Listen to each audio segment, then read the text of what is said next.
Hello and welcome. I'm Glenn Newell sitting in for Bruce Bronstein. This is the January 19th, 2021 San Jose Astronomy Association Imaging Special Interest Group meeting. Okay, and this is a little video update at the beginning of the clip here. We had some technical issues during the recording of the meeting, and we're all learning on switching from Google Meet to Zoom. And so I have edited out the technical glitches, and we didn't have audio at the beginning, et cetera, in the recording. So I'm re-recording this for you. So by way of introduction, first we have Paul Mahany, a club member who is going to share some images from his RASA 11 that he takes from his observatory near Yosemite, calls it Manzanita Observatory, and some of the modifications and adaptations and whatnot that he's done to that RASA to get it to behave properly. Those are real race car type scopes. They're very finicky and take a lot of work to be at F3 or whatever. The f-stop is super fast. So first, Paul will talk about that. Then we have Hi Murveit, who has been recently retired from Waymo and is now spending his time and his computer skills on helping the Kstars and Ekos ecosystem with a lot of software add-ons, and he's going to talk about his latest addition to that imaging capture program, which is a new polar alignment method. And then let's see, we have Steve Stills at the end, I think, sharing a new scope that he has and some techniques for his push-to go-to mount that he's doing with that. And also, I have a short section on a new scope that's been donated to the club. And that's about it. At the very end, there's a discussion of Telescope.live, which we think will be our next speaker. Will be Alex from Telescope Live. And I need to add one thing I've learned since the recording is that their scheduling system does allow you to pick a particular hour on a particular scope now. I used it for the first time this morning. Their version 2.0 interface is a little different than it was previously, so I need to correct myself on that. So keep that in mind when you listen to that last piece of the video. So without further ado, let's get started and we'll jump right in with Paul Mahany. And I like to take some of these dark nebula pictures. You never know what you're going to get. So the telescope I'm taking this with is an 11-inch RASA with a QHY 260AC, a color camera, cooled, of course. And these are, I found that with this particular arrangement with the RASA, a 1 minute exposure is how long my subs tend to be for the most part. So that's kind of what I'm going with. So that, when I took this picture, I saw this interesting reflection nebulae off of here. And so I decided to try and take a picture of that. So let's see, where'd he go? Oh, there it is. So I just moved over a little bit and got this interesting pretty blue color going. So obviously it's the real rich area in the winter Milky Way. It's very pretty. And so that was kind of one of the things that I did. This is M78, which has kind of come out interesting. I didn't realize that the I was under the impression it was more like a reflection nebulae because you can see it visually, but evidently there's a lot of red in it. But my color balance could be off a bit since, generally speaking, magenta stars don't appear to be what is really going in the real world, perhaps. This is Medusa, which I think I took a picture of up in Gemini area. And it's called a planetary, but one wonders. And this is a trees for the forest kind of thing. This is the Muscle Man cluster, but there's so many stars that you really can't tell where the Muscle Man cluster stars are. It's a pretty visual, pretty cluster when you look at it visually. My one galaxy of the winter so far. This is the Sculptor Galaxy. It's okay, that's nice. Now this is the last picture that I took. This is a very interesting picture. There's not a whole lot of pictures done in this area because of the difficulties between the belt stars in Orion. You have Medusa and well, it starts with an A. It's the middle star in the belt. And as you can see, they're off screen, but they create quite a bit of blue because of their intense reflection off of the heavy dust in this area. And then you have the dark, all these dark dust clouds, some reflection nebulae, some nebulosity, lots of velocity. Again, this is a difficult picture to do simply because of the heavy interference from the belt star. They're second magnitude stars, and here we're going down past 20th magnitude stars in field. So this is a shot that I deliberately tried to go for to do simply because I like to explore these things and see what's there.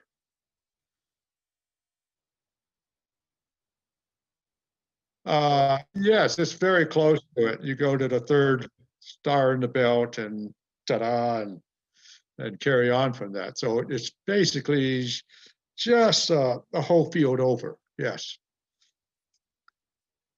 And as you can see, it's sort of bracketed in back between those belt stars. So it's a challenge, really bright stars and lots of wonderful things to look at there. And this is one that last time I tried to present.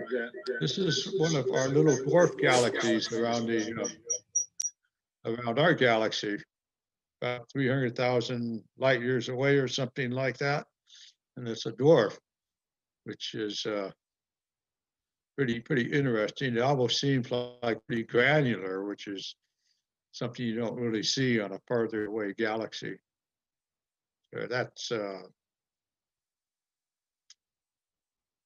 that's one of our dwarf galaxies floating around ours. Very interesting. And this is the telescope that I am using for these. It's the MX Plus mount. Pretty solid. It's on my observing area. Manzanita Observatory, as I can call it. And this was taken a couple of years ago. What I found is I really had to do some interesting things to the top end to this telescope to make it work better.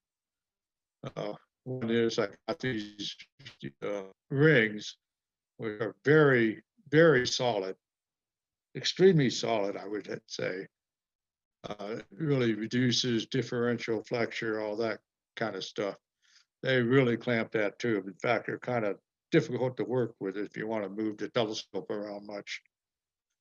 So it's kind of something you set up carefully and forget about it. The dew shield up here is was a little bit of interesting story. This is the Celestron dew shield, which has a heated strip next to the corrector plate. Pretty essential. And they had a problem though. It's rather fragile, so it split. The plastic makes it splits. And so I had to do something about that. If it's not perfectly, it can cause all kinds of trouble with your flats. Quite a bit, actually. So I think I fixed it. Oh, this is what happened today. This is my garage of the house. This is how many pine needles came down today. So there are two problems with the RASAs I saw. One was the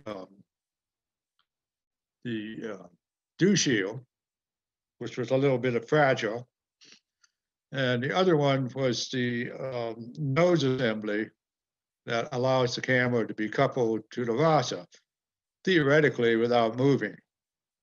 Well, as I may have, as I've shown in a couple of the emails I sent out some time ago, the problem with the RASA had a big honking nose piece that easily galled and could not be undone. And it required 2 trips to Celestron to fix, which was a pain in the ass. So I decided to do something about that and change the entire mechanical setup of the nose piece. So this is what I'm starting with. I made 2 of these. This is obviously, this is 3/16" thick aluminum that I happen to have in my garage. And this is how I was laying it out and cutting it up. And this is me with my drill press, whacking away at it. I'm roughing it. Now, I don't have a lathe or any of that stuff, but I do have a lot of woodworking tools.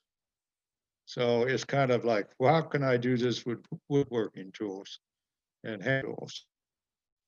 And so this is me, I'm tapping some holes in there. Hopefully you'll see how it works. And this is rounding it on a sanding disc. A lot of fun. Hard on the sandpaper, I'll tell you that. And this is, I'm roughing it out, the inside. The outside fits inside the coupler that the Celestron has provided. This inside is what is going to create the force to clamp everything together without using the screw threads on the coupler. The screw threads in the coupler are cut very fine. They're aluminum. The nose piece where the corrector is also cut very fine. They gall. So what this ring is going to allow me to do is I can keep that coupler loose, and I can then tighten up the thumb screws, which you will see, and it will take up, it will do all the clamping action actually along the axis, optical axis. So this is kind of what it looks like when I fit it in there. So this is the threads that you attach the camera to.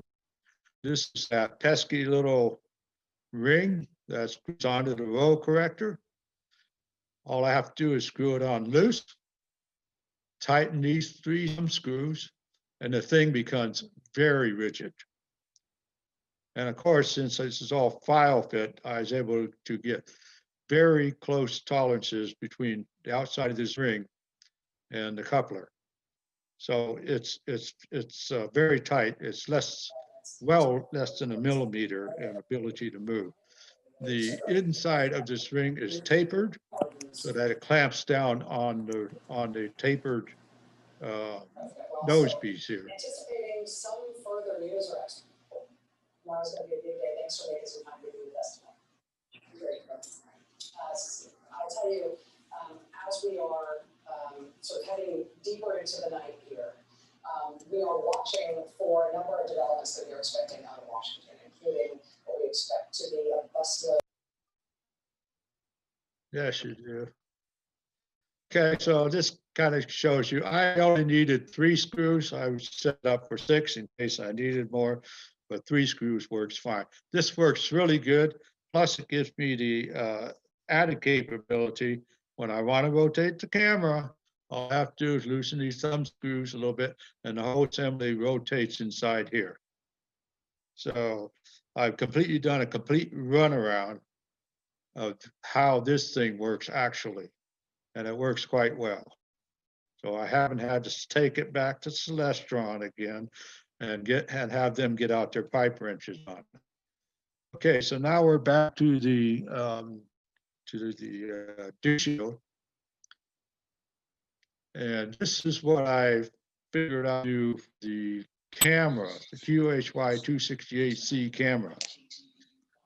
The camera cooling system is a bit underpowered. So what that means is that it doesn't cool down quite to specs as they claim it does. One of the reasons for why that is because when you put a dew shield on a Celestron RASA here, and the camera, of course, vents, sucks in air from the dew shield, runs it through the peltier and all that stuff, and then it exhausts hot air back into the dew shield, which then sucks in the air that's heated up. Vicious cycle, you see what I'm saying? This keeps recirculating the already used coolant of the air, you know, thermodynamic, all good stuff. So what I figured out to do is I made this baffle here, and it just slides over the RASA, over the QHY. It closes the intake vents and sucks air through the camera, and then it exhausts it inside this baffle here. So then what happens is it now can laminarly flow out this baffle and not mix with the coolant air that is necessary for the Peltier cooler to work effectively. So this helps out with that, cooling the camera so it works fine. Now, so that shows that. Now, the thing I've just done is that, as I mentioned earlier, this dew collector, this dew shield split. And so it became rather, in fact, you can see it, see how this little round part, not quite round, how it jogged, it's split there. You can see it right through there. So I don't have a picture of it yet, but again, I broke down and went back into the wood shop and I created a very tight fitting 3/8 inch wooden ring that forces this to go circular. What that does is a number of things. When you do a flat, the flat does a number of things for you. Takes care of the vignetting, which with this setup, perfectly symmetrical. Therefore, I can rotate the camera all I want and the vignette correction will stay the same on the flat. The other thing that happens with a RASA, because it's so fast, that a lot of the issues that people have with doing flat spots on the filter, this and that, becomes very small noise, especially when dither. So I can use a flat without having to shoot a new flat or different orientations of the camera. I could use a flat for quite a while, regardless of how I rotate the camera, because the vignetting is concentric. Therefore, that correction does not change in the flats. Now, that's pretty important because unless a custom nose piece, there is a hell of a lot of vignetting with the F2 cone of light with the usual 48 millimeter connection piece. They vignette a lot. So that'll be my next project, is to come up with a nose piece that does not vignette to the camera. But I think that'll be post-COVID, when I can actually go out and join the real world and talk to some Venus types, because that's my expertise.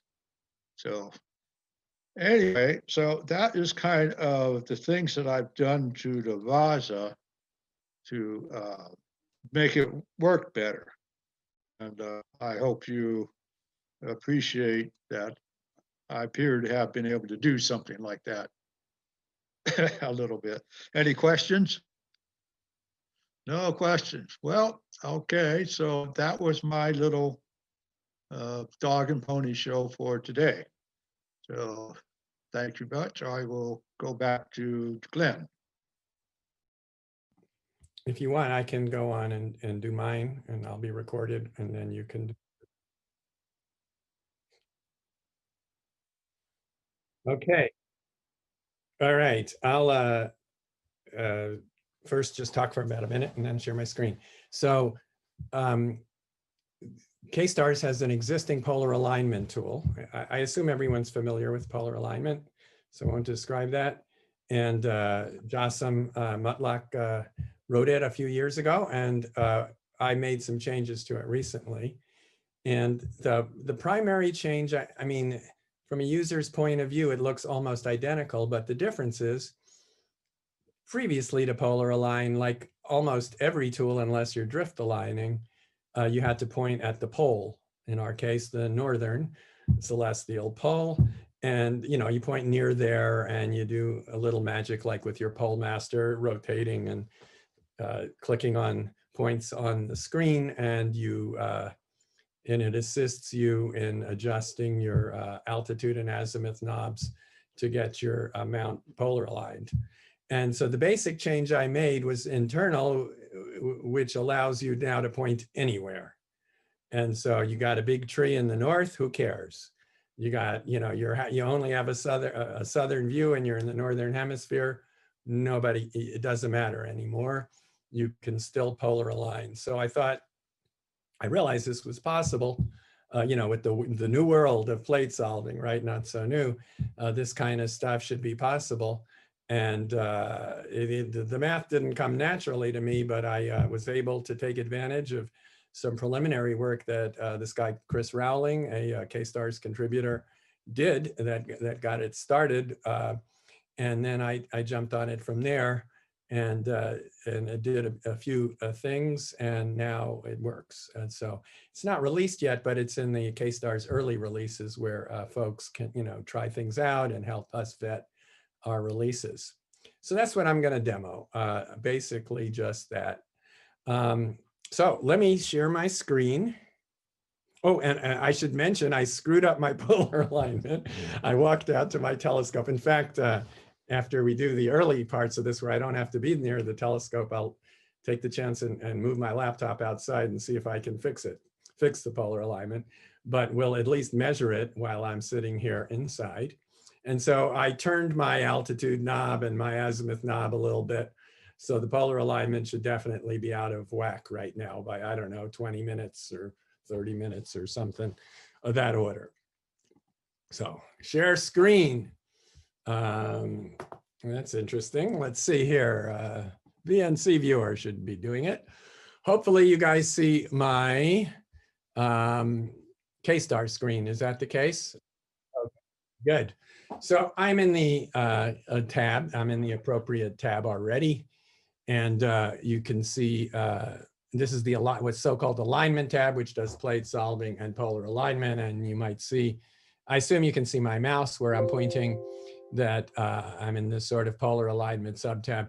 And then we got the usual sky map here on that side. And I'm not parked, which is a good thing.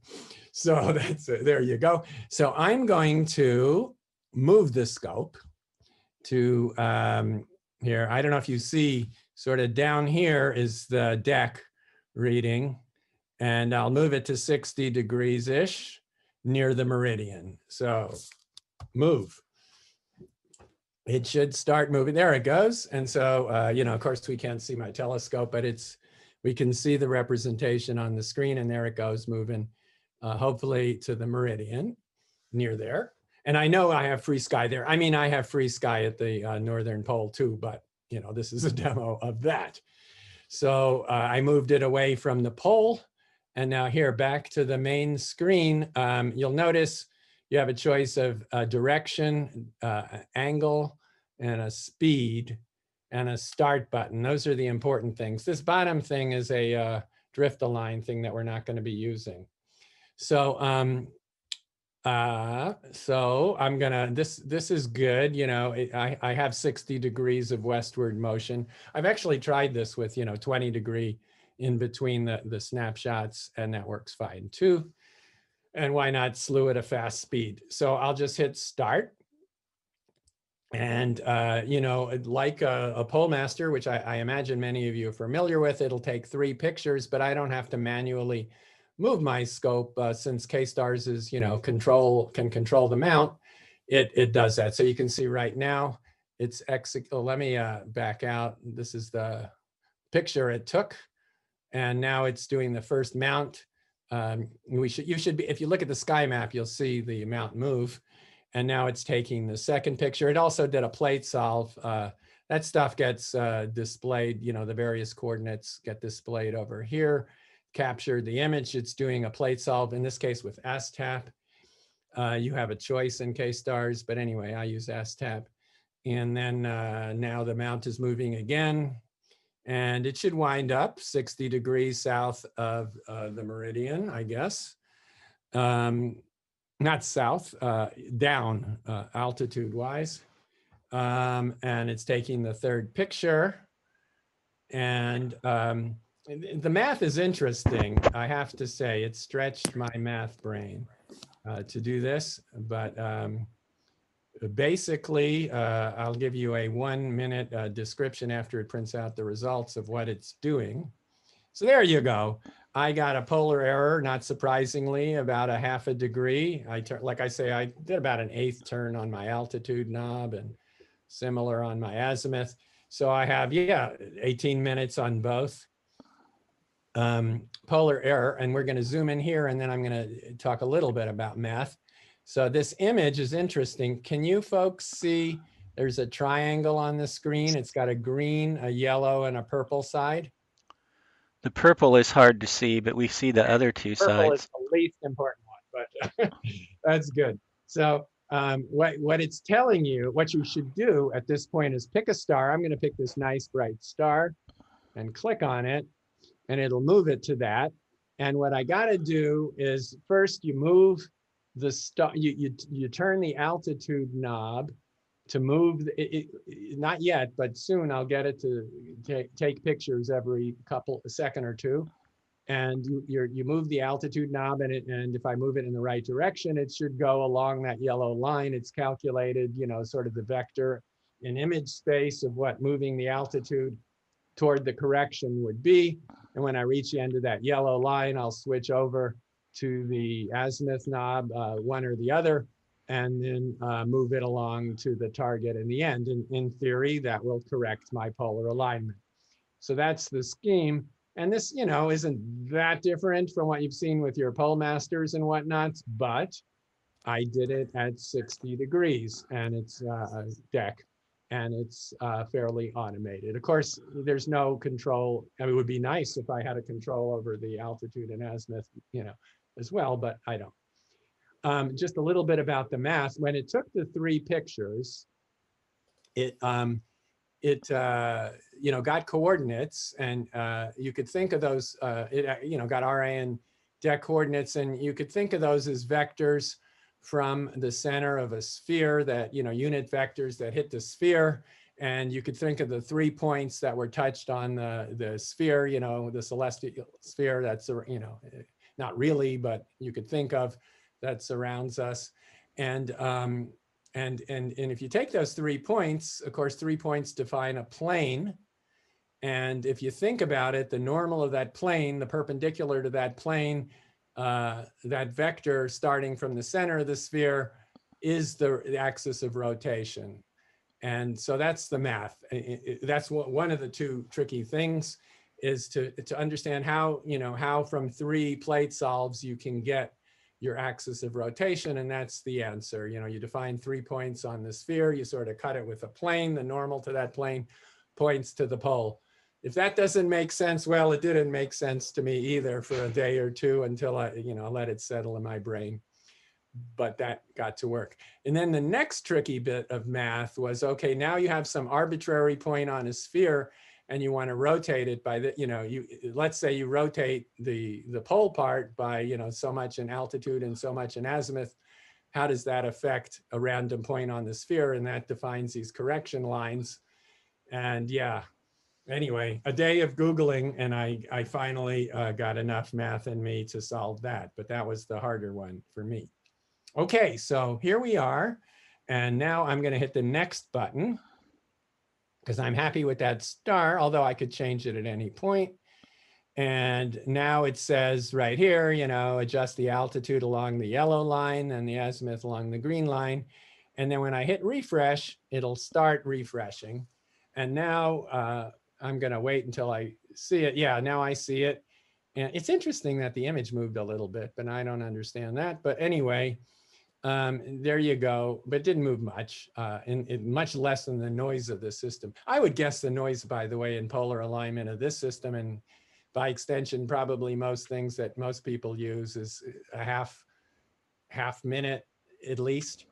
And so, I think, based on all the many polar alignments I've done in the last several weeks, that's my guess. So never sweat polar alignment, like don't try to get the last half minute out, because I think you're tricking yourself.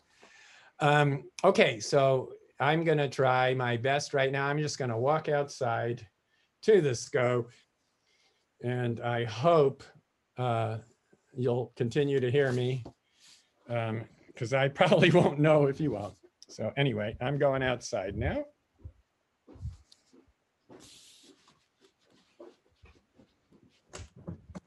All righty.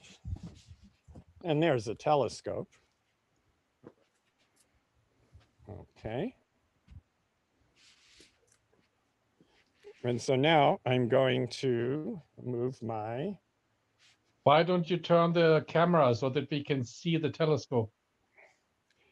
Well, I'll do that in a bit, but let me, not mess with it and finish the polar alignment, and then I can do that, okay? Sure. Okay, so right now you guys see that little star. Now I know there's somebody there and I haven't lost it while walking outside. Yeah, we're here. Good. Okay, so now I'm gonna turn it and see. Now it's taken a picture. I don't remember which direction I turned my altitude, but we should see. Yeah. Okay, there we go. I moved a bit, got a little blur. Doesn't really matter. These pictures aren't used for anything but helping us. And so I'm just moving that star. I'm probably shaking the telescope.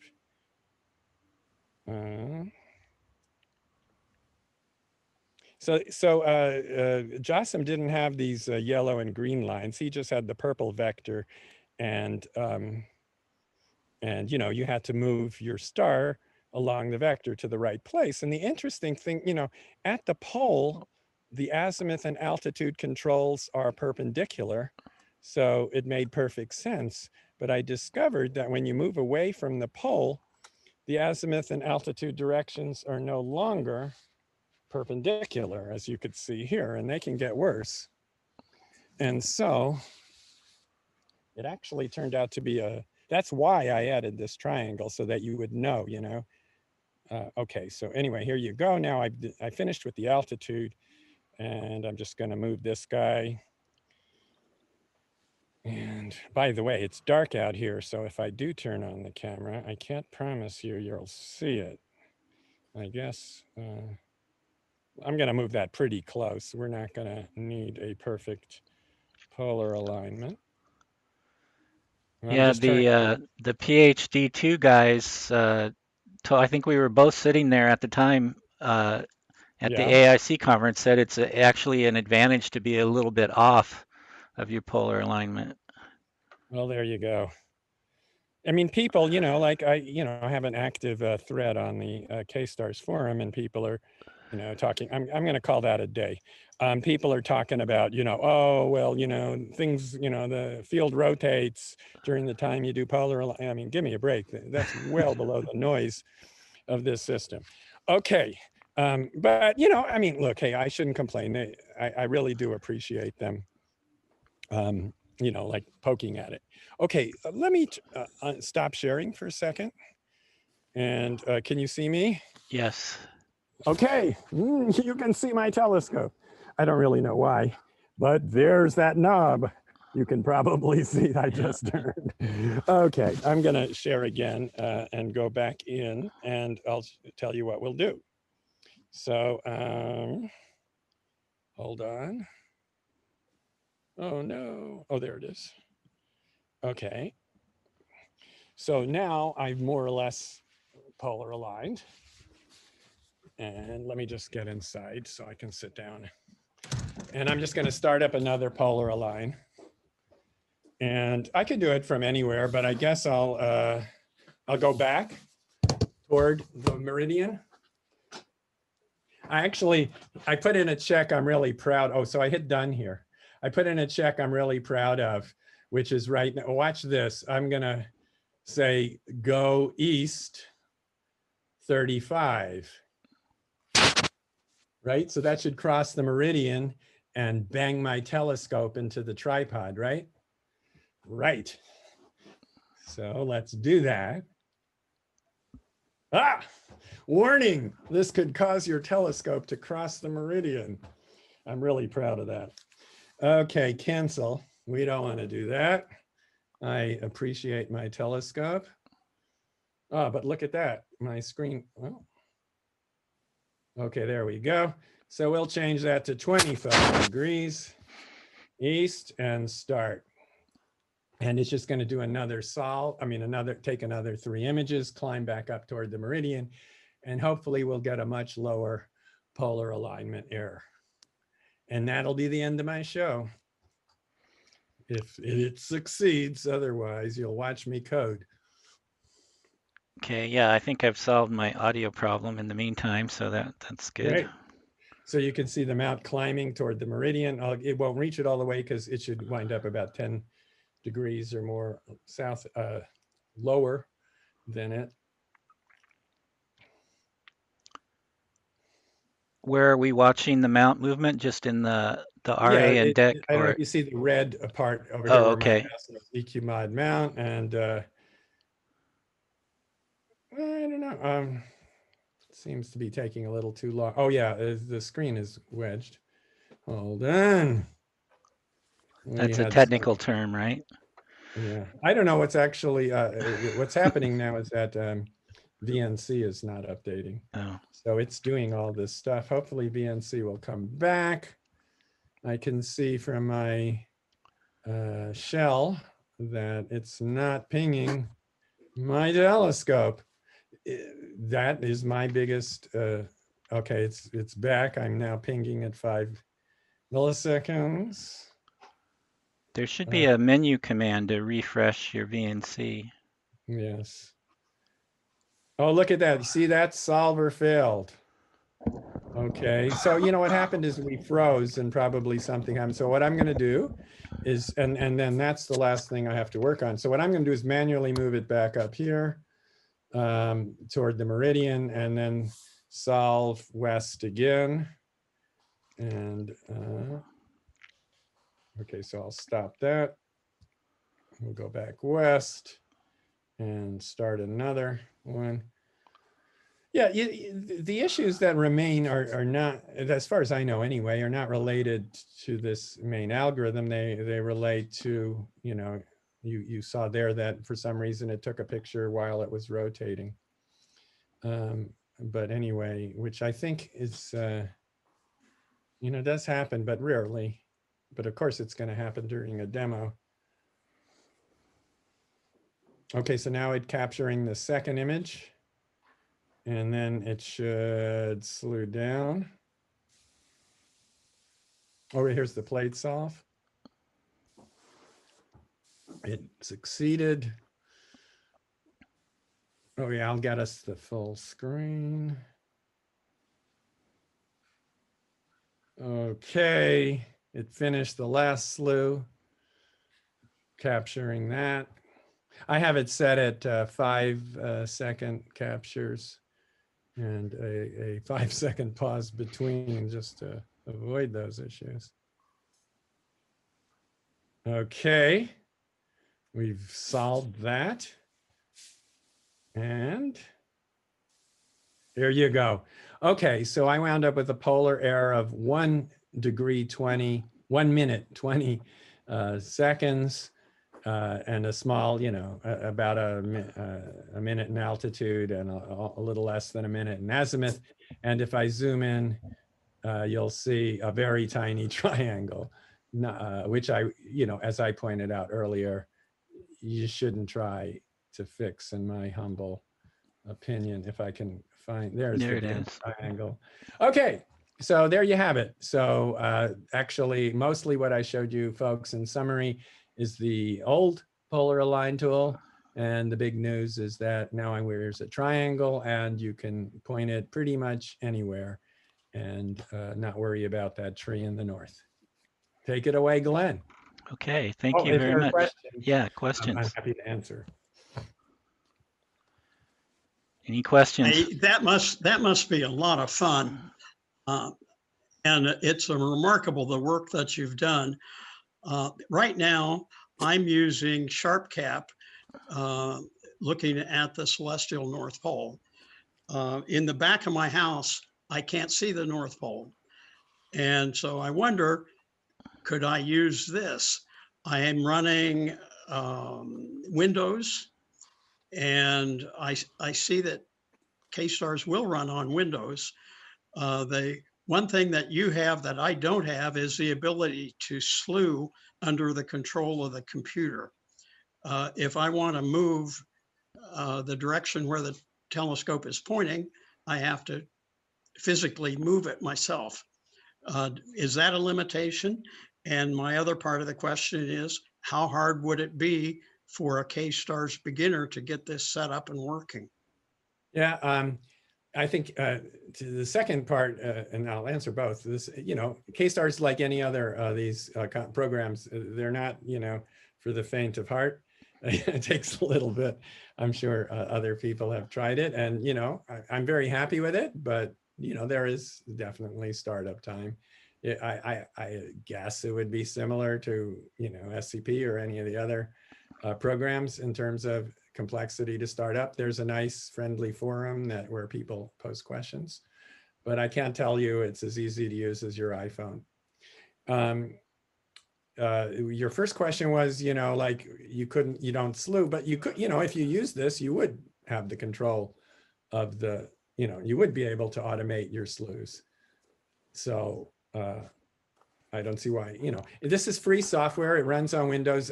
My stuff isn't released yet. I think there are, the pre-releases are available to Windows as well as Linux, you know, to testers. But honestly, you know, people who are new to the software probably shouldn't be using these pre-releases, right? You know, because the whole point of these pre-releases are that they're for testing, and, you know, an experienced person would know if you've come up across a bug or if you're just not using the software, you know, as intended. So, you know, but it shouldn't be more than a month before this thing is released as a general release. No, Steve doesn't have a go-to mount. He has Oh, a tracking mount, but it doesn't go to. So I see. Push to. So there is a, you know, I haven't used it, but there is a, I don't know if you looked at my screen, there was a manual slew option. But yeah, there is a checkbox there that says manual slew. Honestly, I've got no clue. I didn't test that. So I guess I should, huh? But if that works, then you could use it. It sounds like I ought to let this mature a little bit before dipping my toe in the water. Yeah, I would don't say have that. to learn all of Kstars. I'm not planning to switch to Kstars. I continue to use APT, but for this particular type of polar alignment, when I can't see the North Star, then it might be handy to use it. But I think I will let that mature a little bit. Okay. Any other questions? I guess related to that, I mean, your software or the algorithm is picking 3 places to image. And so to Steve's question, are those 3 places special in that they have some displacement from one another or some direction from one another? Or if you just took 3 images that were, you know, separated by enough in RA and DEC, then your algorithm could figure it out. Now, the way it works is you just slew the RA motor, right? Because what you're Okay. trying to do is find the axis of the RA motor. Okay. Right. You know, that's the goal, right? I mean, the RA Sure. motor is the thing that is sort of keeping the stars still. It's moving at the sidereal rate. So you want to know, Right. is it pointed at the center of rotation? So But is it simply a matter of just getting enough separation along the Yeah. bogus RA axis to do the calculation? in theory, you know, as I said, you pick 3 points and it's going to define a plane from those 3 points, and the normal of the plane is the center, is that axis. Now, if you pick 3 points really close to each other and you have noise in your measurement and yada yada, you know, your estimate of that axis is reduced, right? So I don't know that I would do 1 degree separation. I found, practically speaking, I have tested this at, you know, 15, 20, 25. I mean, 30 seems to be the standard, you know, Polmaster uses it. So I know about that. I used Polmaster until I switched Okay. to this. And this, you also use 30. But I have tested this a lot recently, and 20 was fine too. You know, I can't give you, you know, unfortunately, I don't know the true answer, you know. I know that it's fairly consistent among measurements. And I know that I've done a lot of imaging after aligning, and I seem to do fine, or as well as I used to. So I think it works, but honestly, I don't have like, I probably should use a PhD to drift the line and compare it. I do have a user that has done that in the thread, you know, that I opened up. You know, people have tried this and compared it with other techniques, and they don't have complaints. But you know, these are small samples. What? And No regression? Southern Hemisphere. That my big goal is to get somebody from Australia to use this. There you go. Everything flips around, you know, and you got to get that Right. right too, and that's not trivial. What about the atmospheric dispersion thingy? Yeah. Oh, the refracted pole. Yeah. No, you know, I actually wrote the code for that, but in the end didn't use it. It's a small effect. It's below the noise. Okay. It's like, you know, arc seconds. I'm sure somebody on the thread will ping you on that one. Yeah, well, I mean, right. But there is this professor in Sweden I've been corresponding with who assures me, he's the one who brought it up to me, and he's an astronomer there. And then he he apologized for bringing it up and saying, you know, it's not a big deal. One thing I really did have to do though is move the routines originally implemented were in float, and I had to move them to double precision to get this thing to work, believe it or not, because anyway, computing that plane and the normal to that plane turned out, you know, you do the cross product is actually a quite a narrow angle, if that means anything to you folks. Okay, great. Any other questions for Hai? Okay, another great addition to Kstars, man. You're really adding a lot of value to that Retirement ecosystem. Okay, so let's see now if I can master Zoom screen sharing here. Yep. Okay, great. So just a little update on some of the gear for the imaging program. club member Robert Ayers unfortunately passed. So we're sorry to see that happen. But in his estate, he did leave the club all his personal effects, which we are processing and will use to fund the club. And one of the items that was of a telescope nature in that was an unused Vixen neochromatic 140 millimeter refractor. So I have latched onto that for the imaging program, and I just want to, I've got maybe 5 or 6 slides here just to talk about that and where I am on testing that and getting it ready and stuff. So with that, click in here and advance the slide. Okay, so what this thing is a neochromatic. So what does that mean? Sometimes these are called semi-APO. And so what it is, it's a 4-element telescope design. It's called a Petzval design. And essentially what it is, it's a doublet with a really long focal length, which reduces the chromatic aberration, right? So the colors focus more nearly at the same point for a long focal length doublet than a shorter focal length doublet.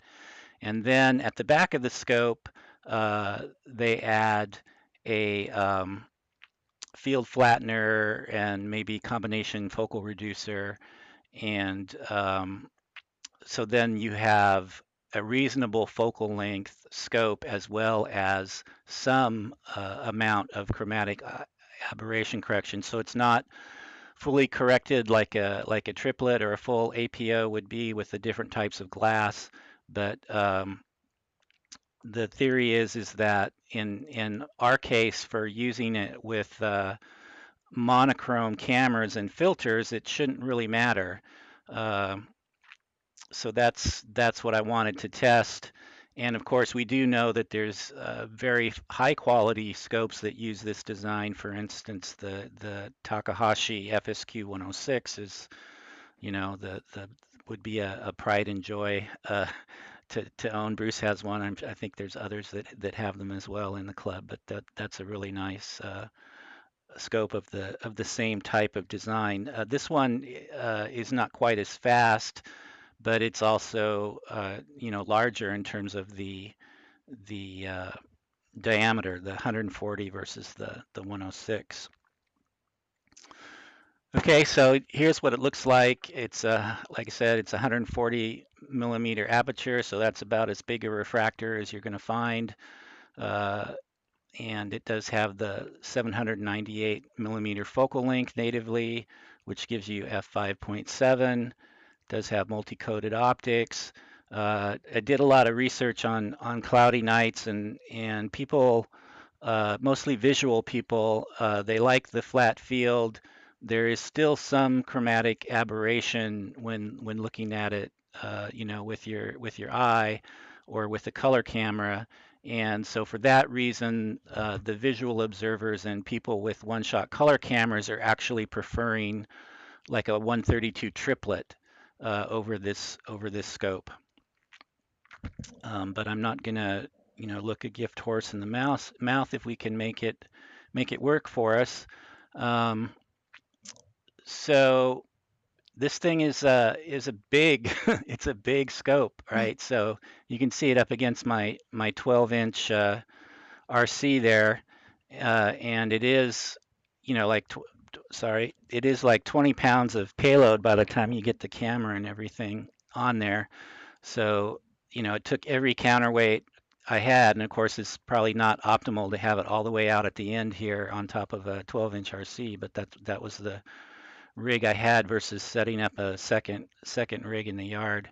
So I managed to get it to balance, but it is a big scope, but still, you know, the other scope that the other nicest scope that we have in the program so far is a 10-inch RC, and I found that especially with my two-door car, it's a little hard to move that thing around, get it in and out through the doors of the car. So maybe this will be a little easier to get out to little UVIS with. We'll see.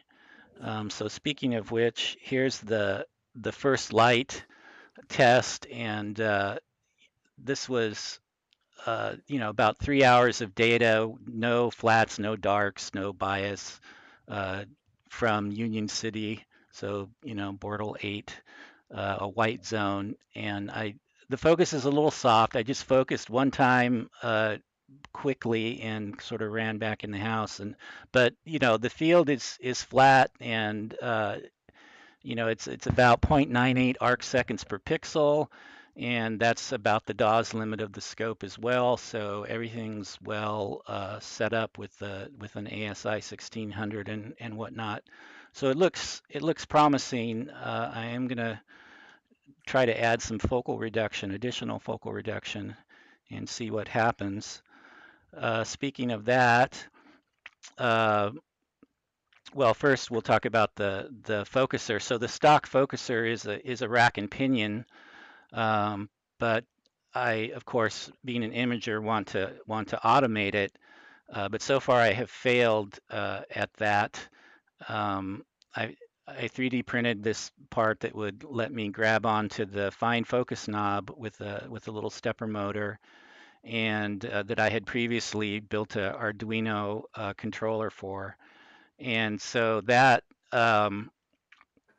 there seems to be this Vixen focuser with the dual speed. There seems to be a little bit of slippage between the fine focuser and the main focusing shaft there. It's actually an add-on part to have the dual speed. I don't know how it works internally, but it was slipping for me. So I'd turn the stepper motor and could see the shaft turning, but then the focuser wasn't going anywhere. So that's not going to work.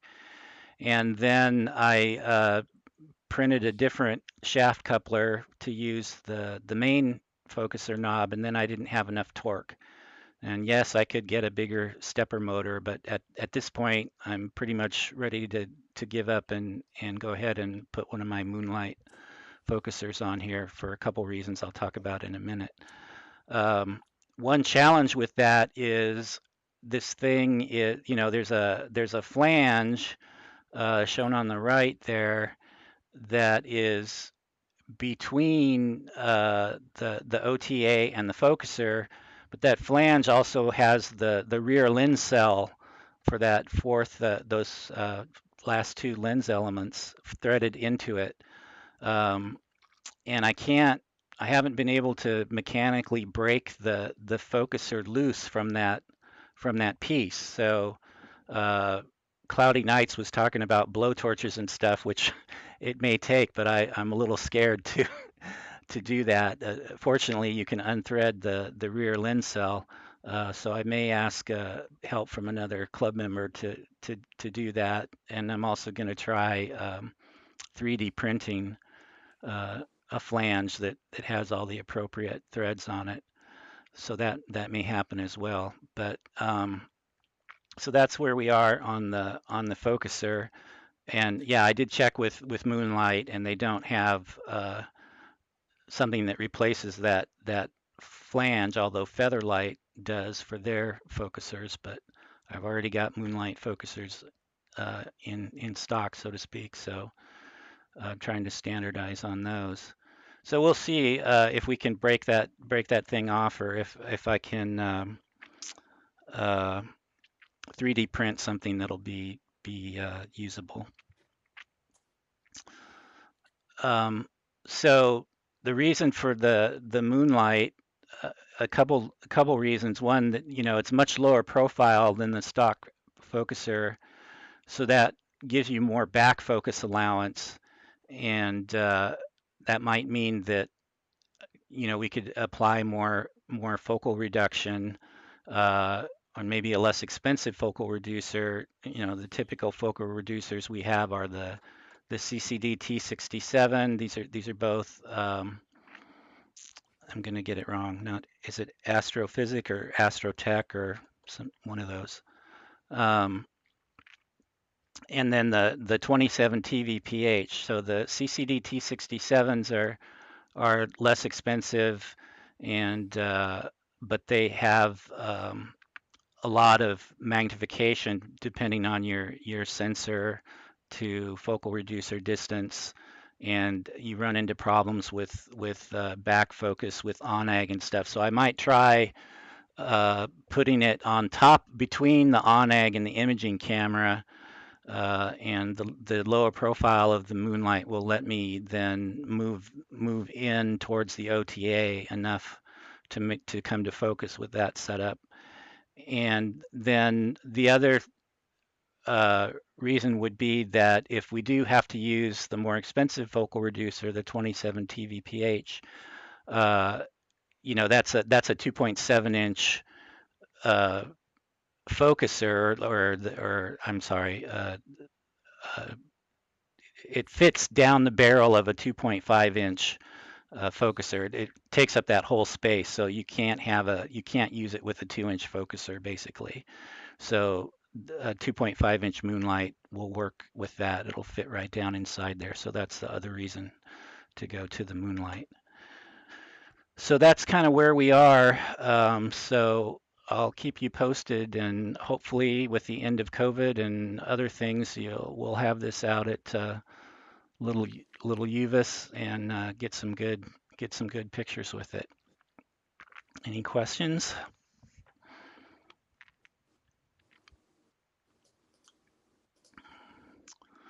Okay. So with that, let me stop sharing here.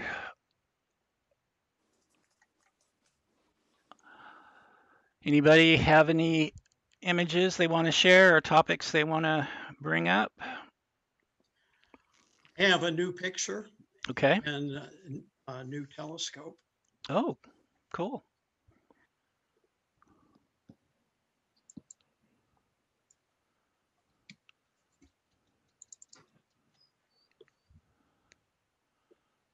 That works. Now, do you see the picture? Yep.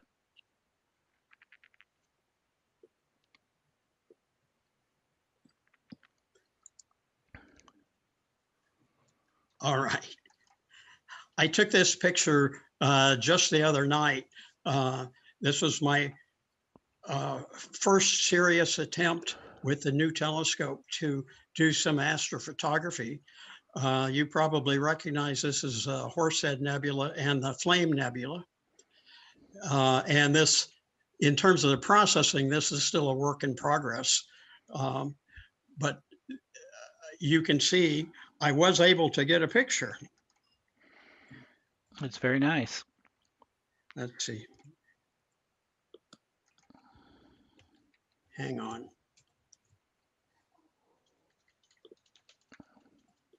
Can you see this telescope? Yes. Okay. Okay. You see, I have a Star Adventurer.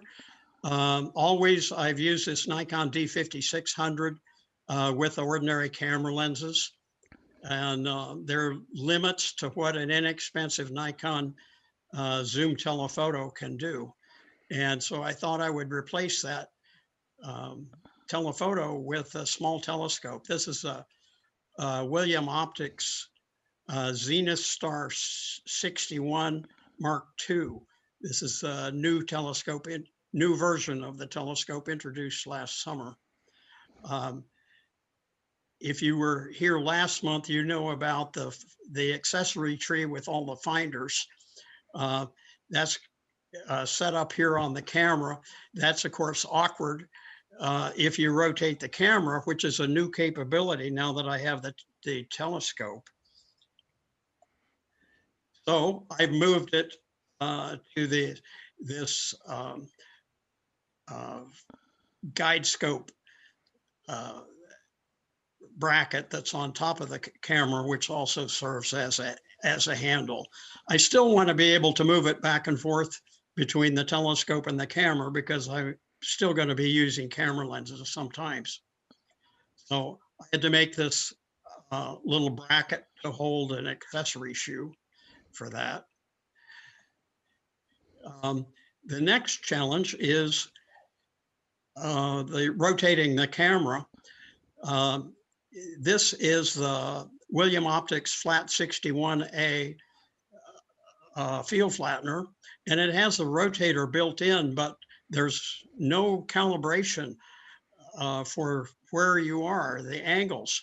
So here, what I've done, you see, I have made a little scale, and on that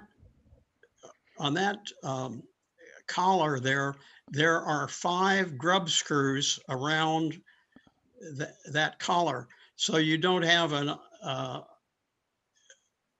completely open base to make a 360-degree scale. But this can be handled by having multiple marks on the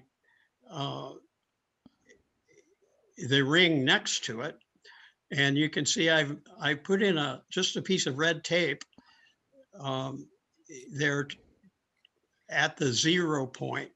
So that is 0 rotation. On that, I don't know what you would call that ring.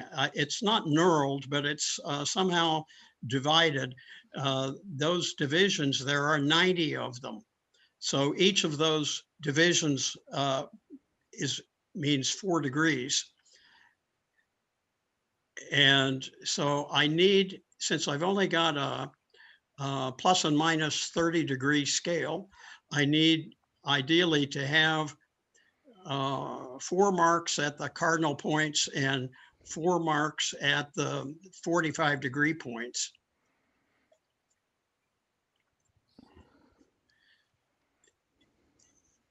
This is set to the 90-degree position. I've put in 2 pieces of tape. That is, I've marked 2 divisions because 90 degrees is 90 degrees is 22.5 of those divisions. So I marked on either side and you read the middle. So this allows me to find any angle I want. So that's my one of my solutions to problems that came up in implementing this.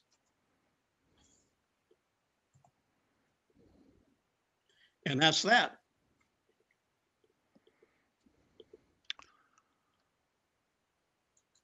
Okay, any questions, comments, suggestions? Somebody's got suggestions or comments, if not questions. Yes, those you didn't know that that the texture on the ring was not knurled. It isn't. It's reading. You look at any coin, you'll, other than pennies, those little marks all around the rims is called reading a coin, R-E-E-D. And of course, that made it hard to clip coins back in the day. So that would be a read collar kind of situation for you, Steve. Thank you, Paul. I've been searching for that. I hope somebody would come up with it. even with a backstory, huh? Good etymology.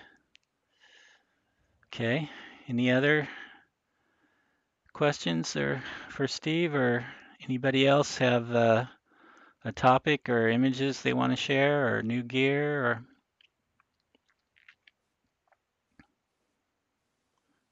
Going once.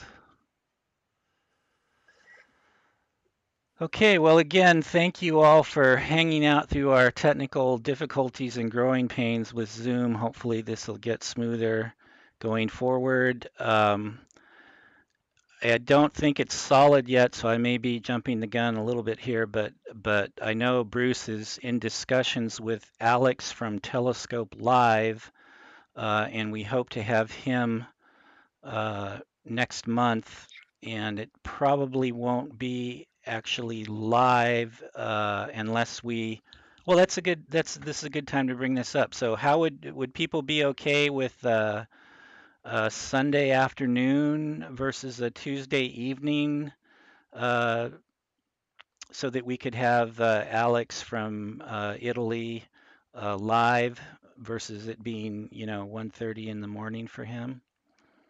Okay by me. Okay, hi, Okay, Should be I fine, yeah. see a lot of thumbs up. Yeah, okay okay, by me too. okay. So that's what Bruce is working on, and I've been slowly drinking some of the Telescope Live Kool-Aid. I'm a silver member now, and keeping them on their toes. Let's just put it like that. I have lots of feedback for them, but getting some good data from Chile and Spain and elsewhere through them. So we'll hear more about that hopefully next month. And you posted a picture recently with data from Chile. I did. And I think you said you had 3 single click sets of data. Is that right? Yeah, so I'm still kind of adapting to the their monetization model or whatever, their rules for how they're going to run their telescopes.